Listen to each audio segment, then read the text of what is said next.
M P Chaudhry اعجاز احمد اور assistant commissioner Kharian Ahmad شیر گونتل نے سہولت بازار ڈنگا کی موجودہ لوکیشن کا دورہ کیا، جہاں گورنمنٹ بوائز ہائی اسکول ڈنگا کے پرنسپل، ایم سی ممبران، مرکزی جامع مسجد عیدگاہ ڈنگا کے نمائندگان، تحریک تحفظ حقوق ڈنگا کے عہدیداران اور معززین علاقہ بھی موجود تھے۔ دوران اجلاس شہریوں اور معززین علاقہ نے موقف اختیار کیا کہ گورنمنٹ بوائز ہائی اسکول ڈنگا کی دیوار کے ساتھ سہولت بازار قائم کرنا مناسب نہیں، کیونکہ اس مقام کے سامنے مرکزی جامع مسجد، عیدگاہ ڈنگا اور گرلز ہائی اسکول بھی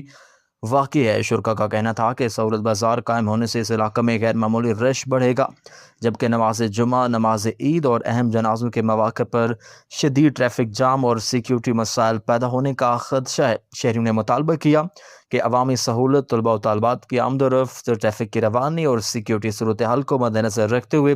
سہولت بازار کے لیے کسی متبادل مقام کا انتخاب کیا جائے تاکہ شہریوں کو مشکلات کا سامنا نہ کرنا پڑے۔ اس موقع پر پیش کی گئی تجاویز اور سفارشات کو ڈپٹی کمشنر گجرات تک پہنچانے اور ان کی مشاورت سے مسئلے کا مناسب حل نکالنے پر اتفاق کیا گیا۔